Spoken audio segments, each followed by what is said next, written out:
ndani ya kabri, amekwisha kufa, sasa yumo ndani ya kabri. Falula, adhabu ya mwanzo, yusikullahu alayhi fi kabrihi, Mwenyezi Mungu atambana yule maiti katika kabri yake.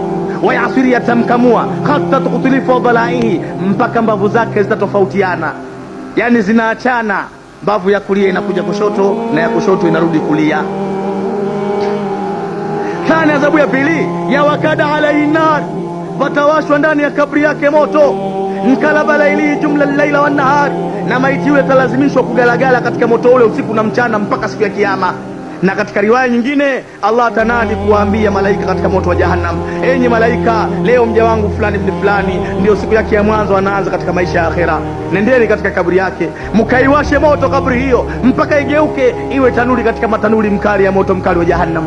Na atakapofika mja wangu mumpokee, na kisha mumuamrishe na mueleze ya kwamba amri hiyo imetoka kwangu, ya kwamba agalegale katika moto huo mpaka siku ya kiyama. Wathalithu, adhabu ya tatu, yusritu alayhi thuban, atapelekewa ule mtu nyoka, yusma shajaa al-aqra, nyoka huyu jina lake anaitwa shajaa al-aqra, ainahu minan nari, macho yake ni ya moto, wa dhafari min hadidi, kucha zake ni za chuma, tula kulli yaumi tula kulli yaumi masiratu yaumi, yani kila urefu wa kucha yake moja ni mwendo wa siku nzima. Wa sautihi mithli radi al-kasifi, sauti yake unyoka ni mfano wa radi kali. Fayakulu lahu, nyoka anakuwa anasema nini? Anasema ana shajaa al-aqra. Nyoka anakuja ndani ya kabri yako, anakukuta umekaa peke yako, hakuna baba, hakuna mama, hakuna ndugu. Siku hiyo ndugu yangu, wakati ni mgumu sana. Sasa nyoka anakueleza nini? Anasema ana shajaa al-aqra, mimi ni nyoka bwana, naitwa shajaa al-aqra.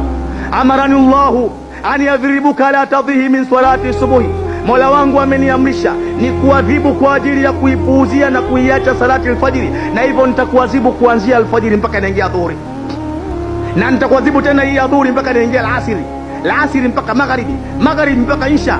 Wakarama dharubuhu dharabata, akisha kugonga huyo nyoka kwa hiyo sumu yake, yaghudhu fil ardhi, utazama katika ardhi, utakwenda chini ardhi 60 zira, kwenda chini zira 60.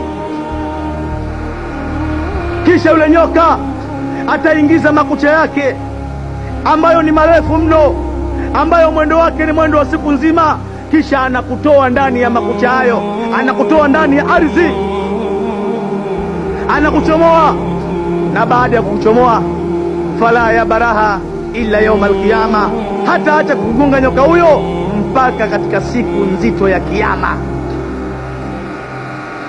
Swala la nabii, swala la nabii.